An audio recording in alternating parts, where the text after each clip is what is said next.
Starting a business can seem like a daunting task, unless you have a partner like Shopify. They have the tools you need to start and grow your business. From designing a website to marketing to selling and beyond, Shopify can help with everything you need.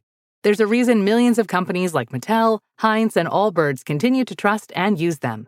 With Shopify on your side, turn your big business idea into... Sign up for your $1 per month trial at shopify.com/special offer. What goes on behind the scenes of the interview of a former Army Chief of India? A lot of prep and a lot of stress. But then it goes like this. Okay. Former Army Chief MM Naravane. What Mr. Naravane said.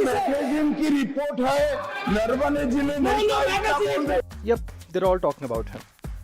You reach early, very early, because he ain't gonna be late, of course. No matter what question you ask, I'll give the same answer. Sure. Frank. It's not every day that you get to sit with the former Army Chief of India and get him to relate the most exciting stories of the armed forces we didn't know. After all, he was the Army Chief during the Battle of Galwan and recently penned a book that ruffled some big feathers. So of course, the first thing we discussed was movies. War movies are a torture to watch. There is another movie coming out based on the Battle of Galwan. One of the major changes that was made in the film was that you shouldn't name China in the film. You think we shy a bit more when it comes to China? Because Pakistan we openly name and shame for years now. Ha! That was the actual question.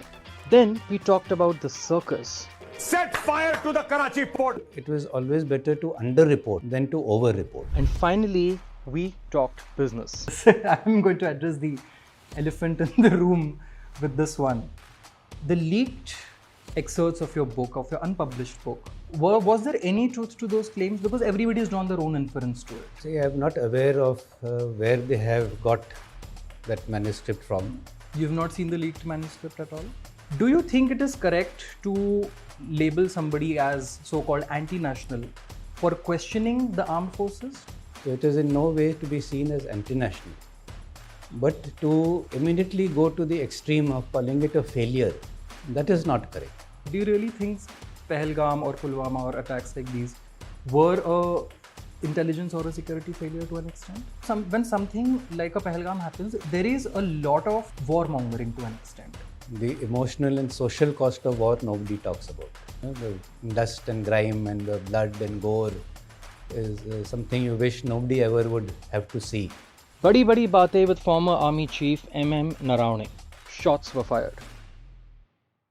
It's not every day that you get to sit with the former Chief of Army Staff of India and get him to tell you stories, untold stories, unheard stories of the army and the armed forces. First and foremost, I want to thank you because the first thought, in fact, that had come to my head when I was told that I'm supposed to interview you was that how do I address you? Because I didn't want to, not get the rank correct, but then I read the chapter that you had written on ranks, where you have mentioned that it is very much acceptable to call somebody sir out of mutual respect. So I'm going to refer to you as sir. Well, thank you, sir, for talking to me. My pleasure. But that made me realize the importance of the book that you have written and how much of, we do not know about the armed forces of the country. Secondly, the book is inspired by Mr. Tharoor. You said you were at a party and you saw his book. Quite rightly, you mentioned that I happened to be browsing through Shashi Tharoor's book, A Wonderland of Words. And it just so happened that that particular chapter was on acronyms, letters which were in use, like SOS was the particular thing, which later on people gave words to those letters. Unlike antonyms, which, like NATO, it is North Atlantic Treaty Organization, it becomes NATO. Absolutely. But here SOS did not really mean anything. Yeah. And later on people made it as save our souls or save our ships. Yeah. So I didn't have to think so long as I'm taking to explain it. But the moment I read that, the first thought which came to my mind was the town of M.O.W, which is a big military cantonment near Sindoor. And many people, either in jest or otherwise, say that M.O.W actually stands for Military Headquarters of War. Yeah. which also is a backronym. It is an invention of fertile minds. There was never anything like that. Absolutely. And similar other, acronyms are there in the army. MESS, for example. Yeah. People say it's members of equal social status. Yes. Nothing like that. Origin is altogether different. So when I started delving more deeply into the history, the origins, started doing my research, then I got more and more intrigued into these various aspects, and then that thought occurred to me that why not a book on these lesser known aspects about the armed forces. Yeah. I will be very honest with you about this. I was very nervous before coming and speaking to you today. But then I was reading through the book and I found one thing common between you and me, which I never thought was possible. Like you, I was also in my school's lezim team. Okay. And thanks to you, I now realize that it's not just a dance form. Yes, quite right. I mean, of course, since you're from Mumbai, you would have done lezim as part of your school activities. So that is the unique part of this book, that each chapter is actually rooted in history, and especially military history. Yeah. And lezim is just one example which you mentioned. It used to be the physical training during Shivaji's time, and the formations that you dance, and you change the formation by the whistle calls. That is exactly what we do on battlefield. The formations, by whistles only we say start, stop. So in a way it was training for war. And it dates back to Chhatrapati Shivaji's time. And now we only think of it as something which is done during Ganesh Chaturthi. Yeah. And Gudi Padwa rallies. So it's just become a sort of entertainment. But actually the root is much deeper. You really like watching movies, don't you? That is another common thing that I found between you and me. Because lots of things you have explained via so many movies in the films. Top Gun Maverick, Sher Shah, Uri. And one line caught my attention where you said, watching military scenes in war movies is a test of tolerance. Yes, because we know how things actually unfold and how it's the most unromantic thing. The dust and grime and the blood and gore is something you wish nobody ever would have to see. Yeah. But it gets so romanticized in movies. Yeah. And that is why when actually professionals watch it, they say that this is all humbug. Yeah. Though it's not true of all movies. Like Saving Private Ryan, for example, the opening scenes of the Battle of Normandy, those are very real, lifelike. They do hit home. So there are producers who do justice to show the real horrors of war, and not just gloss it over with song and dance sequences and things like that. Exactly. But yes, I read a lot, watch movies, and that's where I think a writer gets his ideas from. Yeah. What is the most over the top thing you see in war movies, especially Bollywood or Indian war movies? It's quite removed from fact. They don't really show the travails that go into it, the trauma that follows war. PTSD is something we always talk about, post-traumatic stress disorder. These aspects are glossed over, but they are real, and this never comes out in a movie. There is another movie coming out which is based on the Battle of Galwan. But that movie has also gone through a lot of controversy even right before it came out. It has been renamed to Mathrubhumi, Salman Khan, star of film. Are you looking forward to who might play you in the film? No, I don't think I'm going to watch it at all. Why not? As I said, war movies are a torture to watch. One of the major changes that was made in the film was that you shouldn't name China in the film. What I'm trying to get to is, it's a movie after all. You think we shy a bit more when it comes to China? Because Pakistan we openly name and shame for years now. I feel, that the arts, the creative arts should be free from such kind of restrictions, whether it is literature, dance forms, movies, paintings. Yeah. We should be free from these kind of things. And you see US movies, it is always Russia is the bad guy. They don't shy away from saying Russia is the bad guy. So while we're making movies, it is fiction after all. It is, and of course, all things are based on little bit of fact, and then it becomes a fictionalized event. So there is no harm in taking names of countries or persons or places. That creative license should be given. But do you think we are more reluctant when it comes to China than we are to Pakistan? I cannot comment on this particular movie, but in general, there was this reticence in the past, but it's no longer there. It's no longer there. At least for last 8-10 years, it's no longer there. Politicization of the armed forces is not new to this country or any country for that matter. What is your thought on the whole theme? Because you see, when you see the countries in our neighborhood and you see India stands out starkly for this very sterling quality that our armed forces have stayed away from politics and absolutely apolitical. And that is how we have been, how we are, and how we will remain. I have no doubt in my mind that we are totally apolitical. But following the government's orders is not being politicized. After all, you are part of a system. So if I give an order as an army chief to my army commander, he has to listen to me. If that doesn't mean he agrees with whatever I have said, but that is the order he has to listen to. Similarly, who is my immediate superior officer? My immediate superior is the defense minister, the Raksha Mantri. If the Raksha Mantri says do X, Y, Z, and that is part of my charter, then I have to do that. That doesn't mean I've become politicized or that the army has become politicized. So people have not been able to make that differentiation between being apolitical and being part of a machinery which functions on a day-to-day basis. And as individuals, we are free to choose.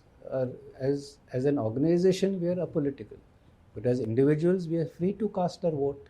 We are free to join politics after retirement, not while in uniform. We are free to go to rallies, political rallies. Nobody is taking away our democratic rights. That is a different matter. So this also has, is a nuanced and a layered issue. But the bottom line is that as an organization, the armed forces are apolitical. But when it comes to situations like that, they will always have to work in tandem with the government, no matter what the party is. No matter what the party is, correct. That's a politico-military objective. We have had so many governments. In 71 war, there was a Congress government. Does that mean the entire army was aligned to Congress?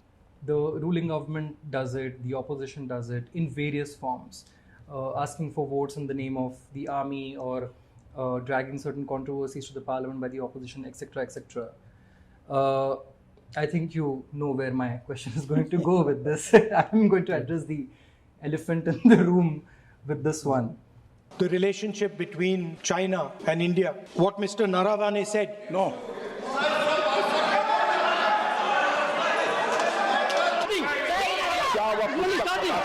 जिसमें यह सब सारी बातें नहीं प्रकाशित हुई है तो उल्लेख करने का कोई औचित्य नहीं है। ये मैगजीन की रिपोर्ट है, नरवणे जी ने नहीं कहा, इतना बोल दे। The entire controversy that happened surrounding a previous book in the parliament, you have made your stand clear multiple times on it. But what I just want to ask is, the leaked excerpts of your book, of your unpublished book, was there any truth to those claims? Because everybody has drawn their own inference to it. See, I am not aware of where they have got that manuscript from. And if they've got that manuscript from somewhere, they could have changed it also. So the leak, whether it is correct, whether some words have been changed, whether they have been quoted out of context, it is now very difficult to comment upon that. You have not seen the leaked manuscript at all? I have been telling that this matter did not really concern me. Somebody is waving a book.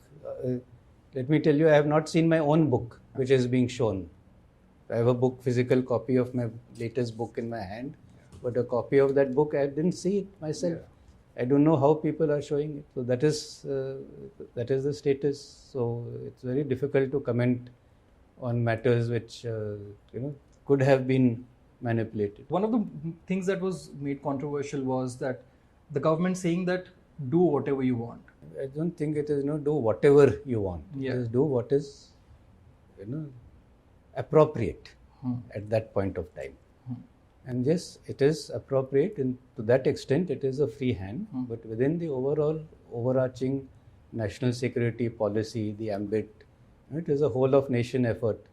The armed forces, as you mentioned right in the beginning, are just one pillar of the society. You have your legislature, you have your judiciary, you have the media. So all of us are in it together. The armed forces is one organ of the state.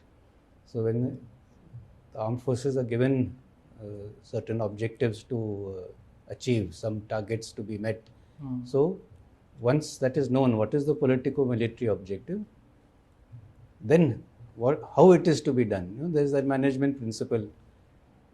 Don't only say what is to be done, not how it is to be done.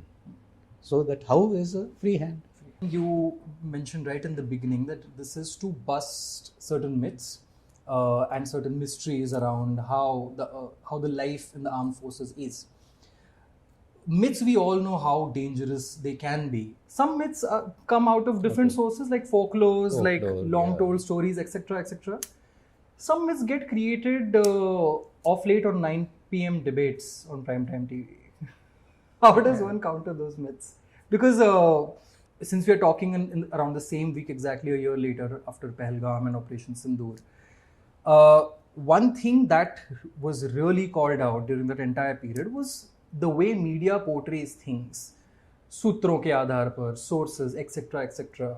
All the viral videos about we've blasted Karachi port. Set fire to the Karachi port. Aag laga do Karachi mein, phook dalo pure shehar mein. Kind of became a national embarrassment at the time. Later on, yes. Exactly. So, what according to you are the dangers of that kind of journalism and that kind of creation of myth just for the sake of TRPs? Yes, so that is actually a very dangerous thing to do, because then not only do you lose credibility, but then when you report the correct thing, then that is also not believed.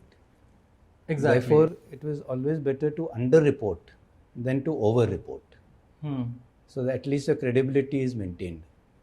Some news channels did try to maintain a sense of balance, but sad to say, most didn't, including sounding of air raid sirens during the shows and all, which unnecessarily created a climate of fear or uncertainty amongst the general population. Yeah. So reporters also have, I think, a very big responsibility to keep things on an even keel. AI generated footages and things like that. So it must be based on fact, and as I said, always better to under-report. Especially at a sensitive time like that, where the country was going through so much stress. Even the general populace, after whatever happened after the Pahalgam attack, it was a stressful time for everybody. Yes, and by speculating on possible future courses of action, you're also sort of revealing what could happen. It could actually, one of those speculations could be the thing that you were actually thinking of doing. Yeah. So you have indirectly and unknowingly, I'm not saying knowingly, but unknowingly कि ये भी कर सकते हैं, वो भी कर सकते हैं. You may unknowingly be actually divulging what we were thinking of doing. Yeah. So therefore that kind of speculation, कि what next should also be avoided, and therefore operational matters should never be discussed. There's one thing I'm very curious to ask you about, because this is something we face in our daily lives. The armed forces are basically an institution of the largest democracy of the world. Like every institution, they are open to scrutiny and they are open to criticism from the people of the nation. Whenever something like a Pahalgam or even a Pulwama attack happens, those who question the alleged security or intelligence failures that take place at events like these, during events like these or before events like these, their love towards their nation or their loyalty towards their nation is being called out. Do you think it is correct to label somebody as so-called anti-national for questioning the armed forces? What do you believe personally? No, defense matters are always open to scrutiny. The budget is discussed, the actions are discussed. Various HR policies are open to discussion, the Agni Pad scheme, for example. So it's nothing if you are And that's the strength of a parliamentary democracy, that in the parliament you discuss all these matters. Yeah. So it is in no way to be seen as anti-national. But to immediately go to the extreme of calling it a failure, that is not correct. Because for every incident that happens, there are other 100 incidents which have been stopped. Yes. So they don't come to know about those. And to say that, oh, this is end failure and apparatus has failed and government should resign and so on, is taking matters to the extreme. So a sense of balance is required, which will only happen if you see the things in their entirety. And we cannot tell what successes we have had. Yeah. So if you tell what successes we have, we're again sort of giving out information to the enemy. Yeah. That how did they get caught? What were their weak links? Which loopholes they have to plug? So you must have faith in your country. You must have faith in your system. And after that, start questioning to make the things better. That yes, if a failure occurred, we acknowledge that you have done a good job. But if a failure have occurred, could it have been mitigated? And there's always lessons are learned from mistakes. Do you really think Pahalgam or Pulwama or attacks like these were a intelligence or a security failure to an extent? Yes, so to use the word failure, I think, is wrong. People always slip through the net. After all of us lock our houses, still a robber robs one house. So will you call it the failure? Opportunity which was there, which was exploited. So that's why I'm again that word failure. It is an incident which happens in spite of your best efforts. You have been in Kashmir before. There was an entire narrative against Kashmiris after the Pahalgam attack, where making them leave hostels, etc., etc. How do you look at the aftermath of events like that when they happen in the rest of the country? What does that make you feel? Not only Pahalgam, but there have been efforts earlier also to sow enmity between different communities as a result of such attacks. The incidents which happened,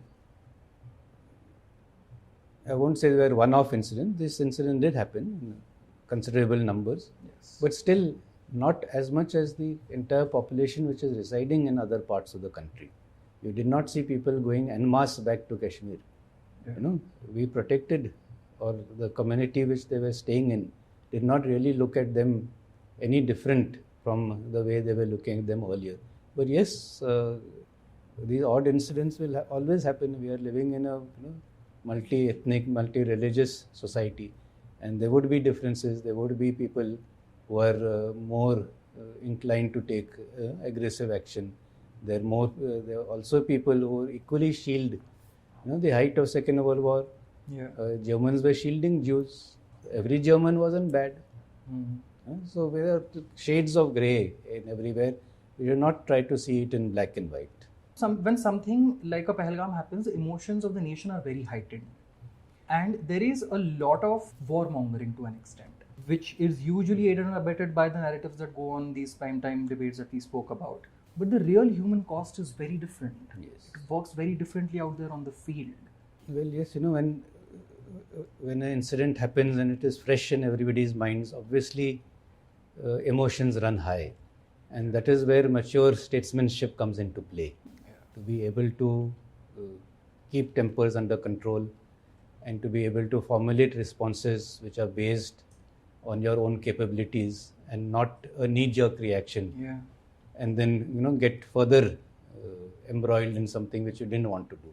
Yeah. And that is why I think we have succeeded in keeping things in check and giving a response which was appropriate and not going overboard. So the actual cost of war is very different than what it's shown in the movies or what people anticipate out there. The emotional and social cost of war nobody talks about. We're in an era of war right now, currently as we speak. The West Asia war, the war which was started by US and Israel against Iran, it has led to repercussions for all its allies, including us. Now wars are not just being fought on the battlefield is what people are starting to believe. There's a narrative war out there. There's a social media war out there during conflicts like these.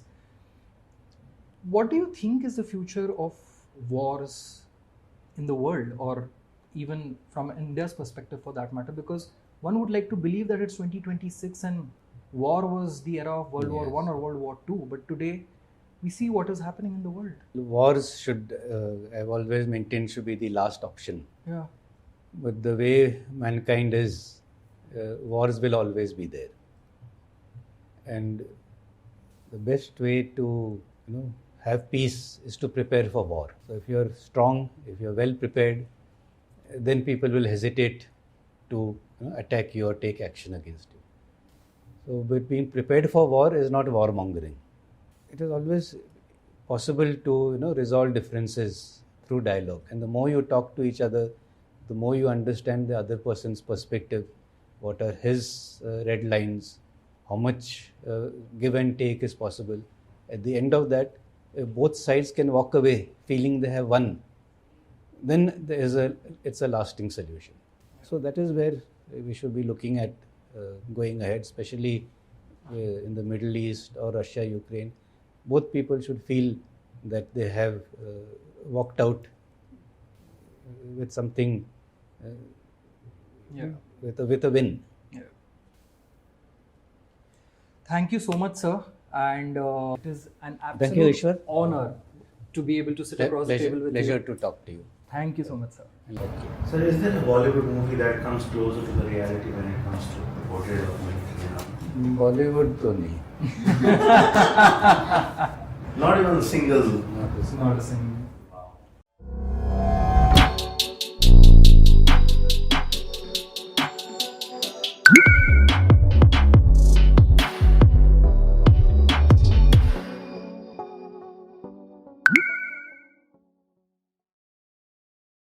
Looking for the best place to shop this Mother's Day? Go with the brand that makes it easy to send something thoughtful to everyone on your list. 1-800-Flowers.com. Right now at 1-800-Flowers, order 1 dozen roses and get another dozen free. More flowers mean more smiles, all backed by the quality, attention to detail, and trusted delivery experience that make 1-800-Flowers my top choice to send something beautiful Mom will love. Make Mom's Day at 1-800-Flowers.com/Spotify. That's 1-800-Flowers.com/Spotify.